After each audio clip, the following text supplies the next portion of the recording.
Welcome to Kim Talks Resilience, where we share stories of insight and inspiration in life, love, and business with resilient women from around the world. Speaking with authors, entrepreneurs, founders, and coaches to learn their strategies for a more resilient life so we can all build the life we love. I'm your host, Kim Hayden.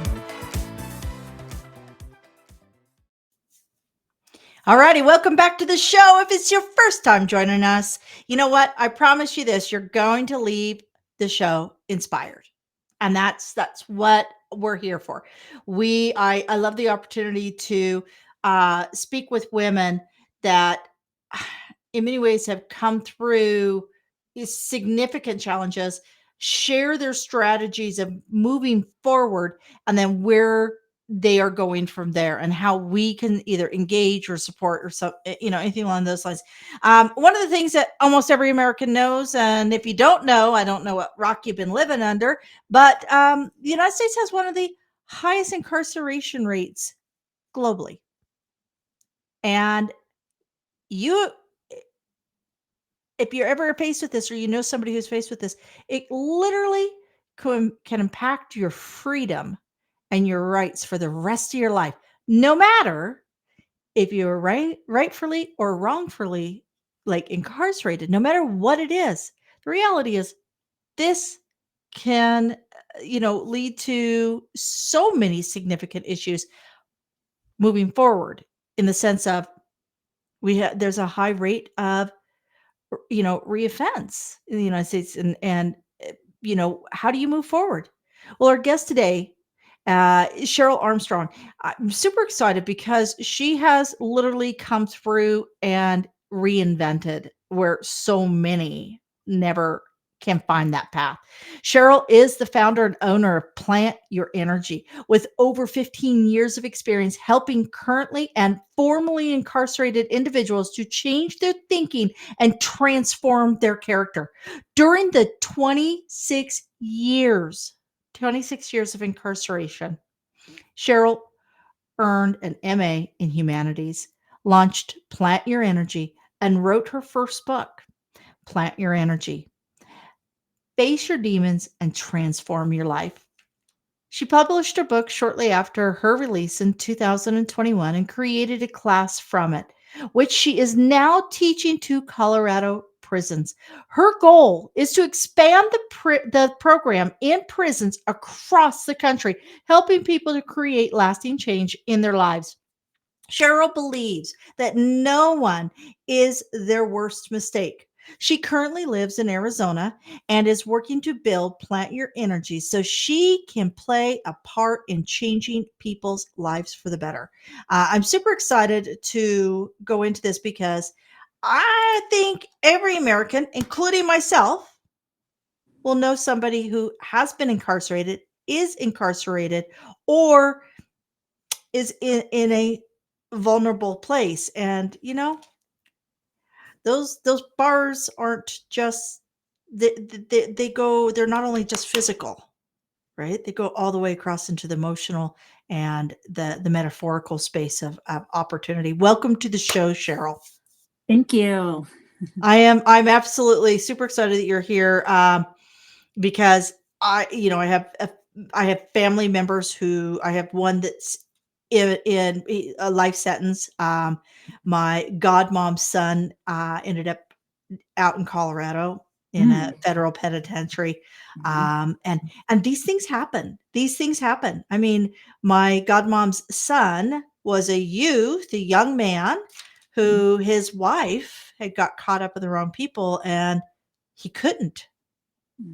He couldn't jeopardize his family. So he just took the hit. Wow. Right?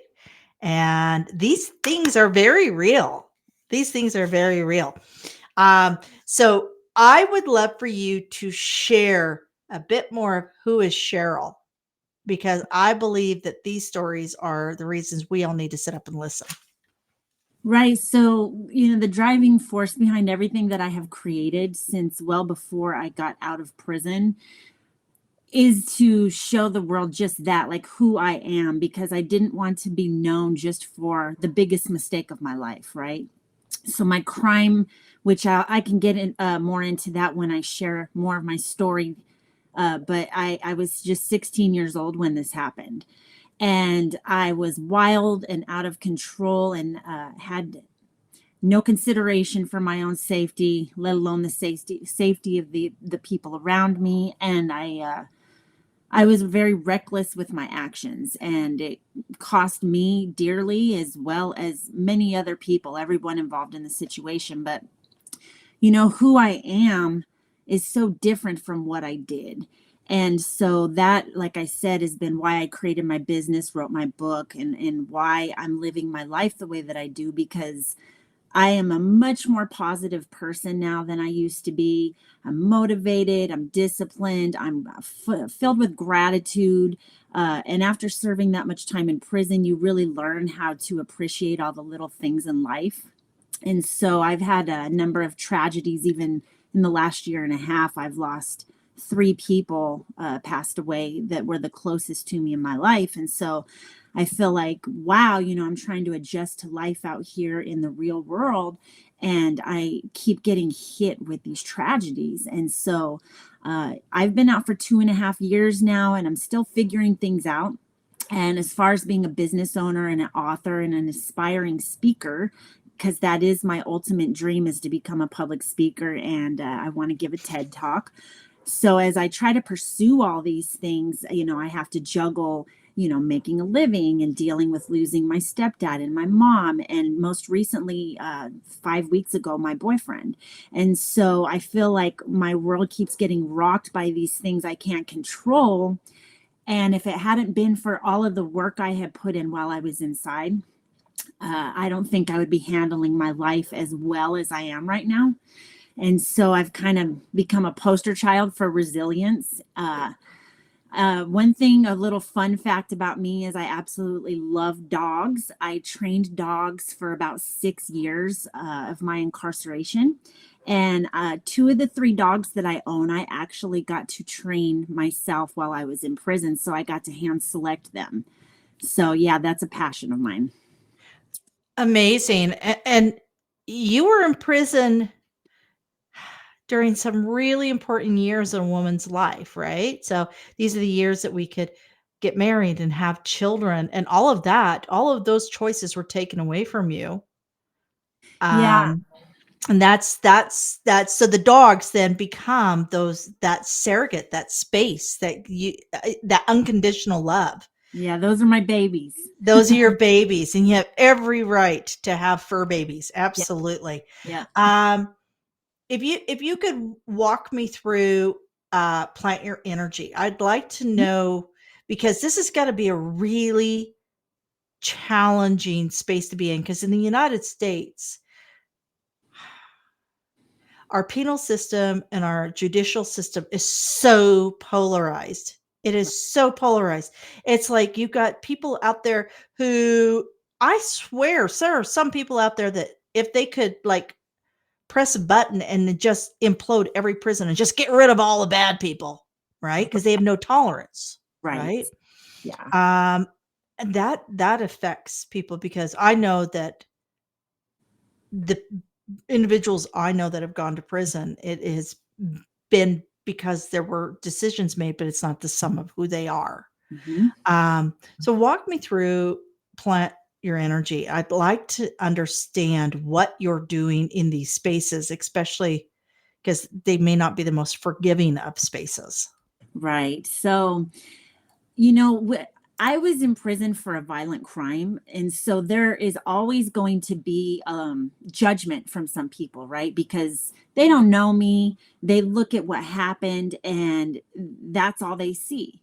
And so I had to come to terms with that. And I had to build the strength within myself to say, you know what, those people everyone is entitled to their opinion, but I can't let other people's opinion define my opinion of myself, right? And so it took many years of building my self-esteem too, because I had a lot of guilt and shame connected to my crime and my actions. The remorse that I felt for what I did, it just seemed to even deepen year after year as I got older, as my brain matured, because essentially finished growing up in prison. And so as I got into my mid 20s, I tried to wrap my mind around, like, how was I a part of something that took the lives of two people? And to give a little context, I drove the getaway car in a double homicide. Um, so what I had to do was come to terms with my role in my crime. And to walk you through the birth of Plant Your Energy, that is my business. I started the LLC while I was still incarcerated with the help of my wonderful, amazingly supportive mom who passed away a little over a year ago. She helped me get a website set up. She helped me bring my idea to life. And at the time that I started the business, hadn't even thought about writing a book yet. I actually started the business with a clothing line, which is extremely small. Basically, I designed 4 different designs. We threw them on some t-shirts. There's not really much to it, but I always tell people, and it's on my website, you have to start to finish. And so I just was so filled with passion to create something positive out of what I had been through. That was how I thought about Plant Your Energy. And so basically what it means is, planting your energy is a mindset. And I am trying to teach people to become very aware that every thought that they're thinking, every action that they're taking has a ripple effect in their life as well as the lives of the people around them. And so I think that, we get so used to just doing what we do every day that we're not even aware really of who we really are and who we really would like to be if we were the best version of ourselves. And I think that a lot of people end up settling in their lives because they have to get a job just to make ends meet, and they just do what they do every day. And so I didn't want to be that person, right? When I finally had my chance to walk out of prison, I wanted to live my best life. And I also knew, like you mentioned, there's a lot of judgment, a lot of barriers that come with being incarcerated. And I didn't want to be bound by those. And so my way of working through that and currently trying to surpass that is start my own business and do my own thing. And why not use my life experience and the life lessons, the hard life lessons I have learned, to try to help other people do the same with their lives. And so after I launched the LLC, it was probably a year or two when I thought of the idea to write this book. And I initially was going to have my first book be my life story because I'm told I have a intriguing, compelling, powerful story of transformation. So I thought, well, maybe there's something to that and I should write about my story, which I do plan to still do that down the line. But the first book ended up being more about how I transformed my character. And so it has turned into a character development life skills class, basically. I wrote a workbook that accompanies the book, and I've been teaching it in the prisons in Colorado, trying to help people figure out how they face whatever their demons are within themselves, to take responsibility for their life and try to manifest a much better life for themselves moving forward. Amazing. I look at my kids. So just so you know, I have a 22-year-old that moved back in. So a lot of my kids moved back in during the pandemic, and you know what? I love having them here. I have a 33-year-old son and a 25-year-old son, Okay. and I know that my 33-year-old made some questionable choices, and it's only by luck that he didn't end up in some significant trouble. Right.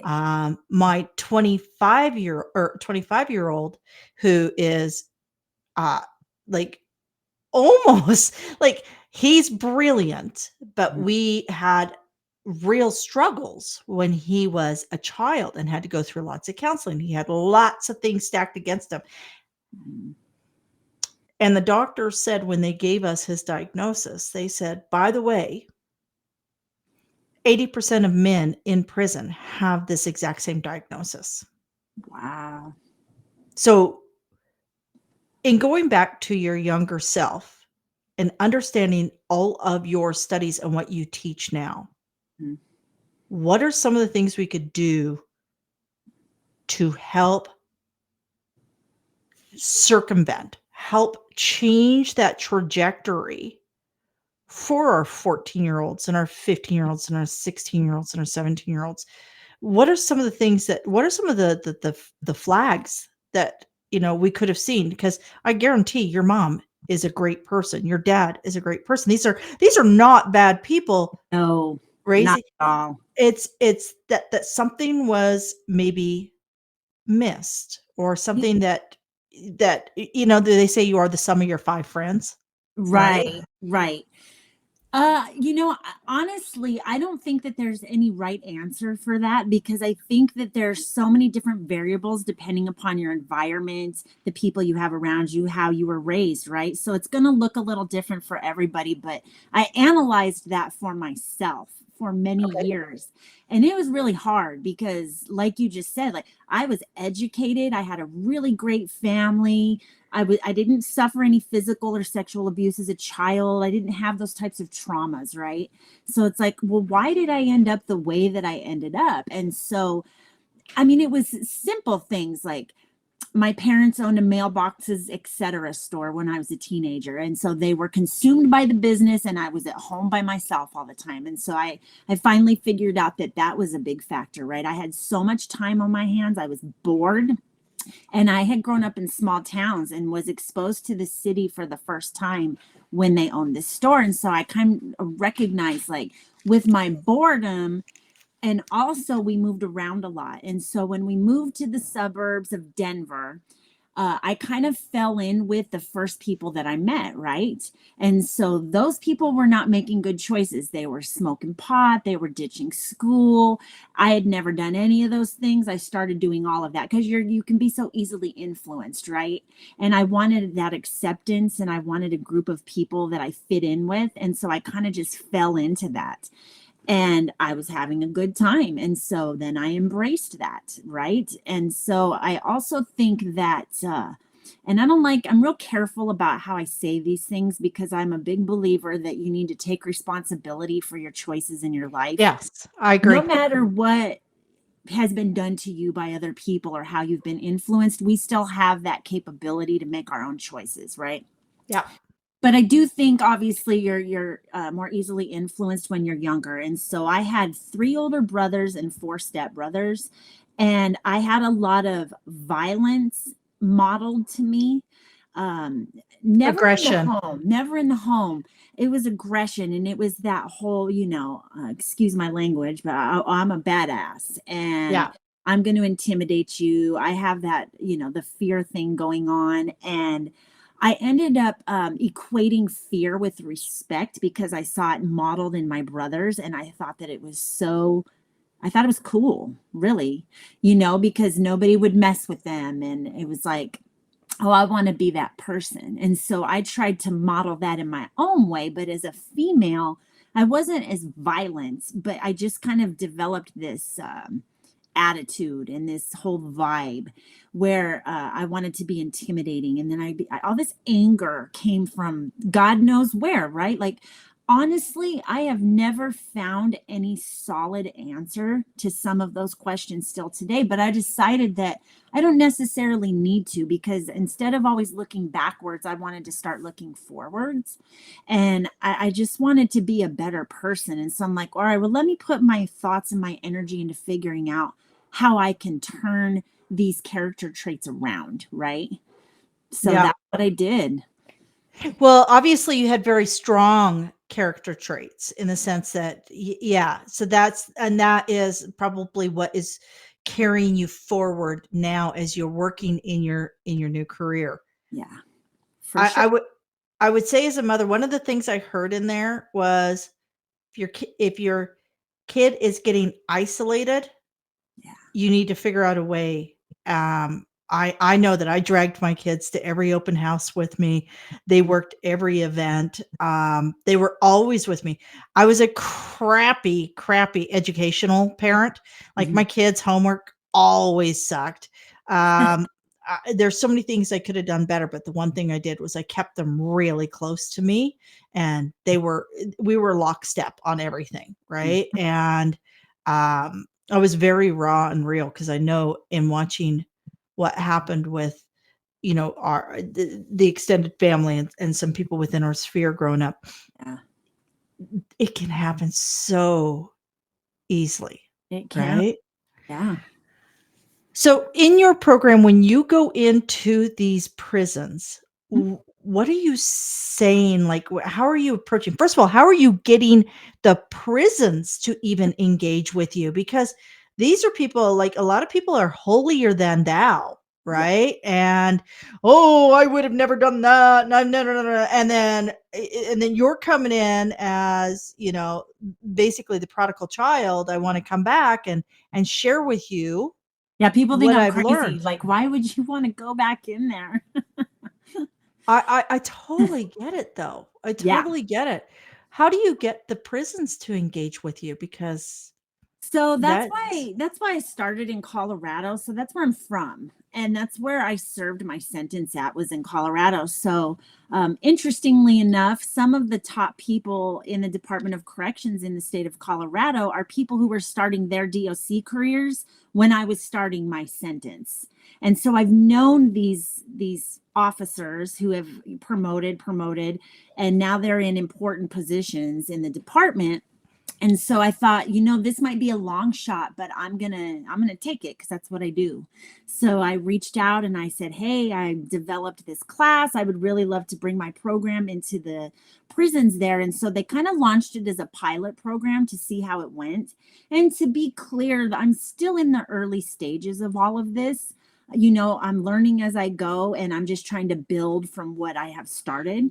And so I'm only in a couple prisons in Colorado. I am trying to get into the Arizona prisons, and they seem open minded, but it is a bit challenging because little old me is not really very significant in the grand scheme of things with what the Department of Corrections has going on.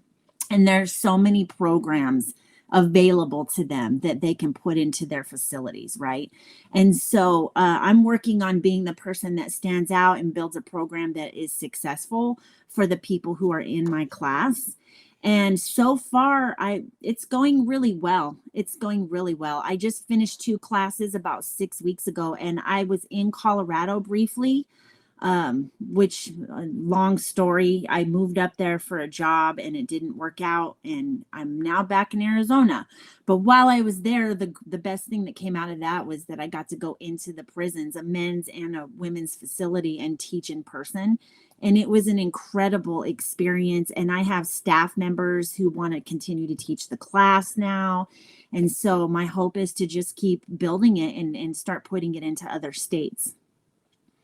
excellent. What about the youth incarcerations? So those 16, 17, and 18-year-olds, would a program like this work with Yeah. one of those youth that are, I I yeah, definitely think so. I know that when I was that age and I was making nothing but terrible choices, probably the only person that could have gotten my attention would have been someone like me. So, I mean, you meet a person who did that much time in prison, who has been through the things that I've lived through, and you listen to those people, right? And that's the case for me in the adult facilities too. Like right away, there's that relatability and that mutual respect because yep. they know I've been where they are.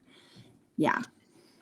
So I always ask a story of resilience, but I can quite frankly already know, just coming through, that's the story of resilience.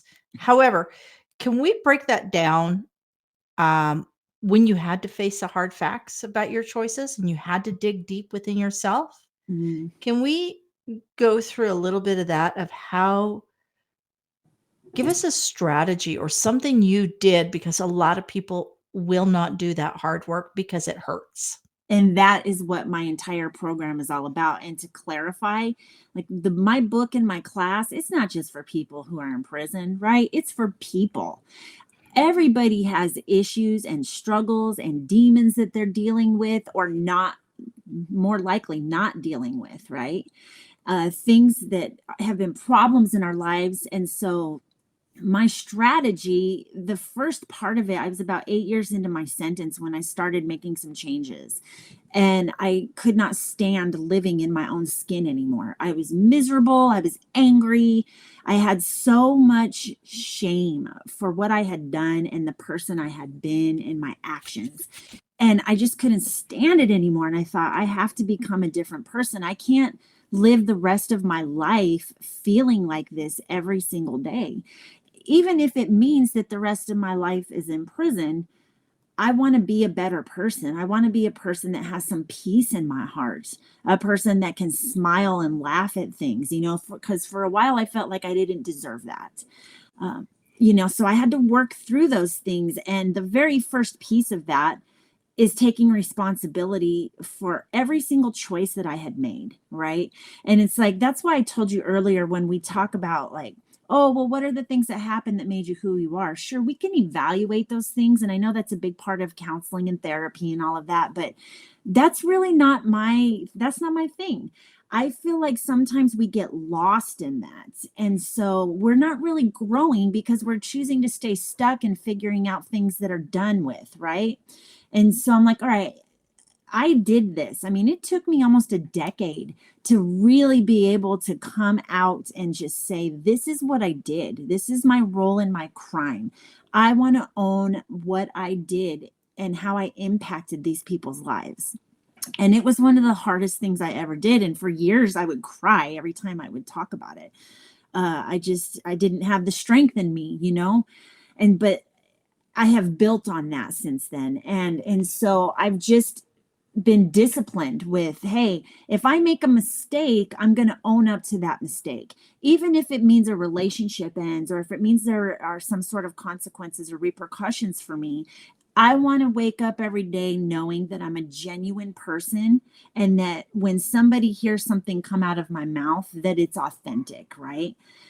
So I talk a lot about authenticity, but not just with other people. I talk about how you need to be authentic with yourself first and foremost, right? So many people try to throw a mask on, so much so that they don't even know themselves. And I see that happen all the time. And so that's the first two chapters of my book are all about like figuring out what are my demons? What are the things within me that are keeping me trapped in recurring themes in my life, whatever that looks like. It's different for everybody. Okay, how can I own my part in whatever that cycle is, right?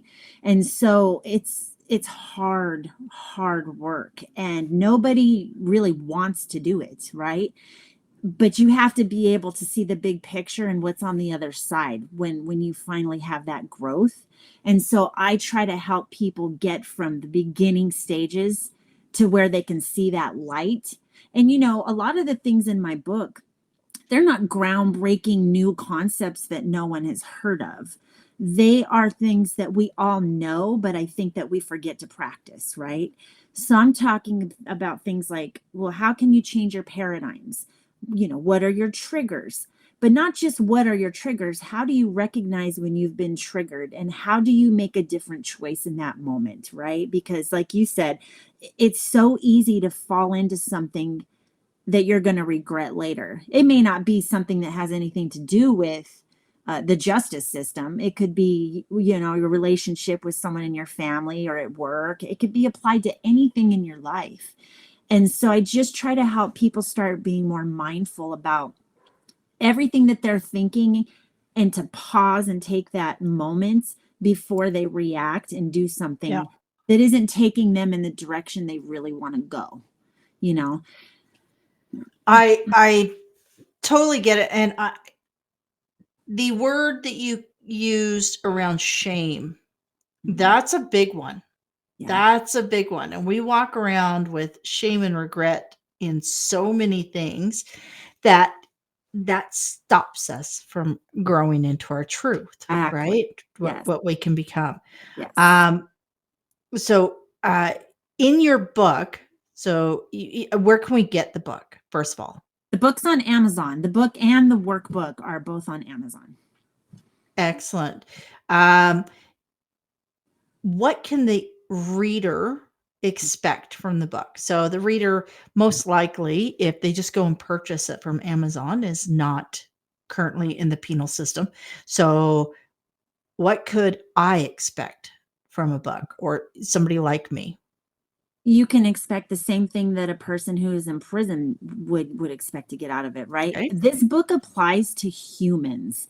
I have started what I'm doing in the prisons, but it applies to people. I mean, I'm talking about everyday problems that we all have. We all have issues of some sort, right? We have flawed thinking in one way or another. We have choices we've made in the past that we wish we had chose differently. Maybe we have these dreams that we want to bring to life, but we're not doing anything to pursue it, right? And so it's for anybody that wants to be a better person, that wants to pursue the life of their dreams, because I started doing that from a prison cell, which is what makes my story, in some people's view, powerful, or different. But really, it's the same for anybody that, oh, I wish that I was doing this. Well, why aren't you doing this? How can you get to that Yep. place to where you're taking those steps to get to where you want to be in your life? I totally agree. And I mean, we are living in the craziest time ever. I mean, it must have been a shock in the sense when you went in and when you came out, like 20 years, this world, Mhm. like, I mean, this was Yeah, I'd like the never talked. I technology. had never held a cell phone. I had never been on the internet. And back in the days when I was driving, you paid for your get, like you got your gas and then you went in and paid for it. So I got out and went to the gas station for the first time. And I always give this example because it's kind of comical, but it also just, it shows you that people don't even think about these types of things. I didn't know how to use a debit card, right? So I made my mom get out of the car the first few times, and it stressed me out because I felt like everybody around me knew that I didn't know. And I usually am a pretty intelligent person and I figure things out quickly, and I felt stupid in those moments, and I felt less than. I have all these little challenges, and of course now I don't even think about those things, but the first time that I've done all these things since I have been free, yeah, I've faced a lot of insecurities and challenges. Yeah, I even in just like the last 5 years, the shift has been mind-boggling. And just so you know, Mhm.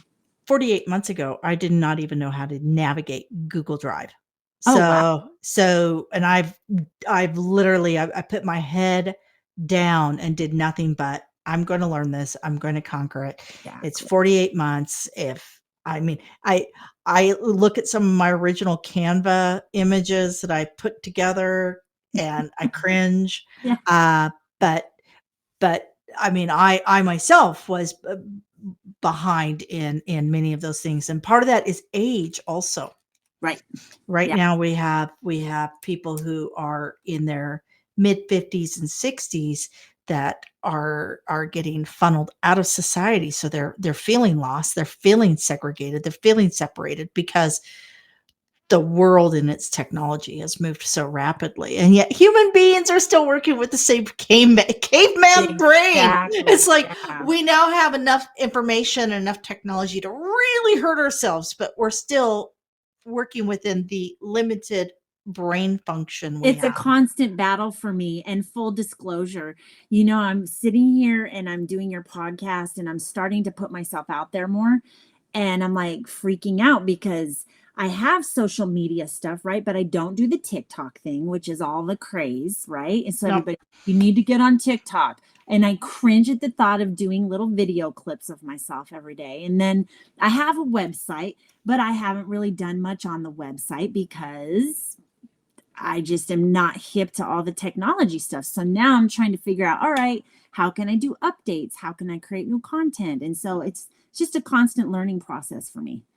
oh, I get it. I don't just, I don't do TikTok Yeah. because my audience is not on TikTok. Right. I know everybody says, "Oh, every platform you got to be." No, pick Yeah. the ones that are the right fit, because if you try and go after all of them, you won't succeed at any of them. So I'm not a TikTok person. I have Instagram, I have LinkedIn, and I have my website. Okay. That's it. That's it. Yeah. I'm not. Everybody goes, well, you need to be on Twitter because you're a content creator, and it's like, or X, and it's like, yeah, I just don't need another platform. I It's a don't need another platform, yeah. right? So I get the overwhelm there, and I can't imagine being a kid in today's world Mhm. trying to navigate school. Like, Oh, yeah. how are the books even keeping up? How are the teachers keeping up? I don't know, and then you have AI, and I feel like people are probably having, AI write their essays for them, and I'm like, "Oh my goodness, I can't Well, imagine and how." now they have an AI that checks AI. Well, yeah. So, that's crazy. So that's why, part of the reason why I record everything all the way through, and we don't go through and edit out the ums and ahs and all that, is Mhm. that AI will not do ums and ahs. Eventually, I'm sure AI will be able to mimic this entire conversation in Yeah. its totality, including all the ums and ahs. Um, so your workbook is available online. Your Mhm. book is available online. Um, these are, part of the reason why I do these shows is so that I want people to live their best life in Yeah. life, love, and business. How can these people help? And I don't necessarily subscribe to all of us, spending uh, uh, $80,000 on a very high level coaching program when I know that statistically 80% of the time people fall off, Yep. which means you need to do 5 really great programs before you find all the pieces that come together and click together. And that is why I invite these amazing people who are making strides on local levels to Yeah. come together so you can pull the pieces, because they say that if you don't complete this program, you fail. The reality is this is one step closer to a better you. And I know that statistically, 4 out of 5 times you're going to stop. I've done it myself. I Yeah. bought a $3,000 coaching program to help me design a coaching course and realized I don't want to coach, Oh, yeah. right? Yeah. So did I fail or did I No, learn? because you gain some clarity on what you wanna do. Exactly. So Yeah. I'm going to encourage everybody, if you have had any challenges, who hasn't? If you are a parent who is trying to navigate this new economic and crazy technology world, Mhm. and you're seeing shifts in your children, um, if you've come through and you don't know where your place is in the world, Mhm. like, there's so many reasons, and investing a little bit of time uh, to do this for yourself is it doesn't it's just a bit of time you don't want to get down the road and wish you had spent the time. So I would like to go through your socials and where people can find you. Okay. um, and I have one question around visibility Mhm. and having passed. So uh, I, for a very long time, really struggled with visibility because I was afraid Mhm. that somebody would say something to me like, I don't deserve to be there. Mhm. And I want to know how you are navigating this, because you're right in the trenches right now. And if this is too hard of a question, you can, Yeah. No, okay. it's fine, it's fine. Uh, I was smirking because it reminded me of an experience that I had. So, shortly after my book got published, my publishing company connected me to a person.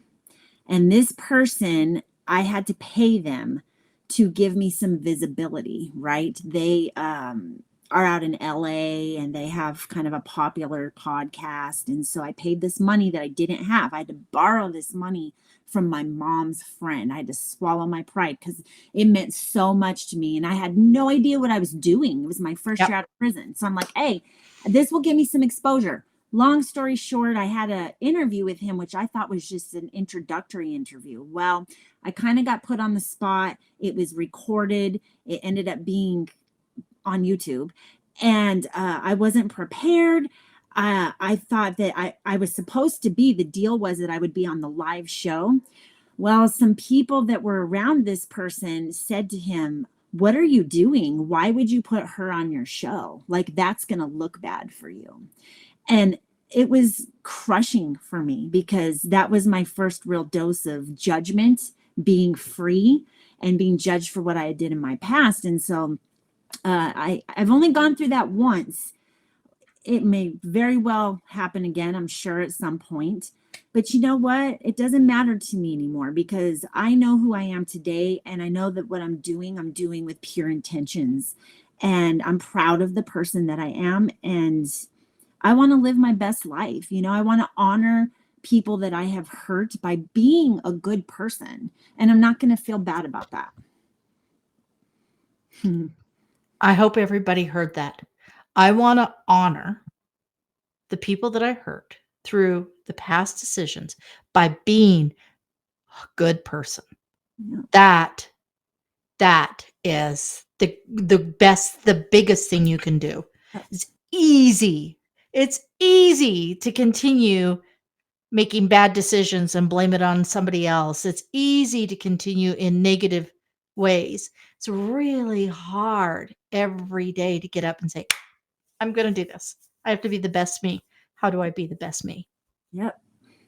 I really, really, really commit. I love what you just said. That is, I think that may actually be your quote is like, if you're not being your best, you're repeatedly dishonoring those that you've harmed or hurt or underserved or however, if you don't show up. Exactly. So, okay, plantyourenergy.life is the name of your website. Yes. And then we can find you on Instagram at Plant Your Energy. And in between each word, if you're listening to this, is an underscore. You're also on LinkedIn and Cheryl Armstrong Pie. Is it Pie is your last name? For Plant Your Energy, PYE. Oh, that's awesome. I thought that just meant infinite. It's infinite. Well, it could. I like that. What is the equation of pi? That's awesome. And Cheryl, folks, just so you know, if you're listening to this, CHERYL is, and everything else is pi is PYE for Plant Your Energy, but everything else is as is. And Facebook, Plant Your Energy. In closing, I always ask for some sort of closing quote, anything that helps inspire, because life is hard. And I am in these, you see me laughing and having fun. My life is hard. All our lives are hard. But if it's not hard, it's not worthwhile. I'm sorry. These are facts. These are facts, folks. This is only the first leg, no matter what belief you are in. If the afterlife is nothing, or if the afterlife is whatever your religion or faith designs. But I do believe that this is our first space. This is where we learn to be human, where we learn to have passion and compassion. So, can you share your quote with us, Cheryl, and tell us why this is an important statement for you? My quote is create a vision for your life and pursue it with passion. It's important to me because this is it. This is the one life that I'm living right here, right? And I want it to mean something, and I want it to be filled with things that make me proud and make me happy and give me a sense of peace in my heart. And because of what I've been through in my life, I don't want that to define me. And so I've had to work extra hard. I've had to go the extra mile to create the kind of life that I want to have. And this is me doing it, sitting here with you right now, writing the book, starting the business, doing these types of things. And it's because I will never give up. I always wake up each day filled with gratitude. And I was doing that when I was still in prison. It's all about having gratitude and looking for those things to keep you going, right? To not give up, just never giving up. And it is so easy to give up, folks. Mhm. It's so easy to say, I'm tired, I'm done. Yeah. And you know what? I promise you, you keep pivot, learn, shift, but be good. Be good to yourself, and then in turn, be good to those around you. That's right. Is there anything else that you'd like to share, Cheryl? Or do you think we've covered a lot here? I think we have. Yeah. There's nothing I could think of that I haven't shared already with you. Well, folks, I appreciate your time. Cheryl and I appreciate you listening in. Do check out Cheryl's books. I do promise that everything, as usual, will be in the show notes. If you're watching this on YouTube, like, subscribe. If you're listening to us on Spotify, go and please, give us a rating. Subscribe to this show on whatever platform you're at. And hey, if you know a really amazing woman out there who is making a difference, who is working diligently to live her best life and to share with others, send her my way. Send her my way. I love these amazing women. Until next time, folks, all I can say is drop the shame, get in the game, and live your best life. Thank you for joining us here today at Kim Talks Resilience. I'm your host, Kim Hayden, and I'd love to invite you to our resilient community at resilientgift.com. That's resilientgift.com, and we'll send you our magazine and tickets for upcoming events and all sorts of cool things we do here. So be sure to keep watching, and you know what? Don't forget to like, subscribe, comment, and share, because we all know that sharing